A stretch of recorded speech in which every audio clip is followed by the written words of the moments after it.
উচ্ছেদৰ কথা কোৱা হৈছে এইটো মহোদয় ফাণ্ডামেণ্টেল ৰাইটছৰ কথা কোৱা হৈছে who secured and guaranteed the fundamental rights for a citizen definitely judiciary ওপৰতটো ফাণ্ডামেণ্টেল ৰাইটছৰ কাৰণে কোনেও তাতকৈ বেছি কাম নকৰে আজি গোৱালপাৰাত এভিকশ্যন কৰিব লাগে বুলি চৰকাৰক কোনে নিৰ্দেশ দিছে কোৰ্টে অৰ্ডাৰ দিছে যে আপোনালোকে এভিকশ্যন কৰিব লাগিব কাৰণ এখন ৰাজ্য যদি কোএক্সিষ্ট কৰিব লাগে তাৰ পৰিৱেশৰ লগত কৰিব লাগিব পাৰিপাৰ্শ্বিকতাৰ লগত কৰিব লাগিব আজি যদি গুৱাহাটীৰ যদি এয়াৰ পলিউশ্যনে 400 স্পৰ্শ কৰে একোজন মানুহৰ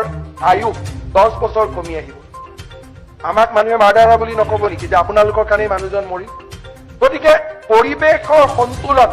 ৰক্ষাৰ ক্ষেত্ৰত কাম কৰাটোক এভিকশ্যন বুলি নকয় এভিকশ্যন কাক কয় যদি আপোনাৰ মাটিৰ পৰা মই আপোনাক উঠাইছো তাক এভিকশ্যন বুলি কয় এভিকশ্যন ফৰেষ্টৰ পৰা যদি কোনোবা মানুহ আছে ফৰেষ্টৰ পৰা আঁতৰাই অনাটোক এভিকশ্যন নকয় This law was passed by Congress government 2005 যে 2005ৰ আগত কোনোবা মানুহ যদি ট্ৰাইবেল আছিলে পাব আৰু তাৰ আগত যদি 3টা 4টা জেনাৰেশন জেনাৰেল কাষ্টৰ মানুহ যদি ফৰেষ্টত আছে ফৰেষ্টৰ অধিকাৰ পাব বাকি কোনো গেছে আইন নকৰিলে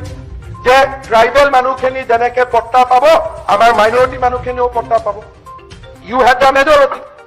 আপোনালোকৰ মেজৰিটি আছিলে অসমৰ সংখ্যালঘুৰ কাৰণে ঘৰিয়ালৰ চকু পানী টুকাটো বাদ দিব লাগিব শাসনত থকাৰ সময়ত সংখ্যালঘু লোকৰ কাৰণে আমাৰ কিয় মনত নপৰে ভাৰতৰ প্ৰধানমন্ত্ৰী মনমোহন সিং যেতিয়া প্ৰধানমন্ত্ৰী আছিলে তেতিয়া তেওঁ আইন কৰিলে যে 2005 চনৰ আগত যদি জনজাতীয় লোক ফৰেষ্টত আছে চৰকাৰে পট্টা দিব পাৰিব কিন্তু মুছলমান মানুহৰ কাৰণেতো আপোনালোকে আইন নকৰিলে সেই সময়ত আজি যদি সংখ্যালঘু মানুহসকলে যদি কষ্ট পাইছে বা পোৱা নোপোৱাটোলৈকে মই পিছত আহিম যদি কষ্ট পাইছে তাৰ কাৰণে উত্তৰদায়িত্ব মোৰ নহয় উত্তৰদায়িত্ব সেই সময়ত সংসদত কোনে এই আইন পাছ কৰিছিল কিয় নকলে যে নদী ভাঙা মানুহৰ কাৰণে দিয়া হ'ব কিয় নকলে পাৰ ভাঙা মানুহৰ কাৰণে দিয়া হ'ব তেতিয়াতো একো নকৰিলে আজি শাসনত থকাৰ সময়ত আজি মোক কোৱা হয় সংখ্যালঘু মানুহৰ অত্যাচাৰ হৈছে ওদালগুৰিত সাম্প্ৰদায়িক সংঘৰ্ষ হৈছে বিটিআৰত সাম্প্ৰদায়িক সংঘৰ্ষ হৈছে কোকৰাঝাৰত সাম্প্ৰদায়িক সংঘৰ্ষ হৈছে একোতো হোৱা নাই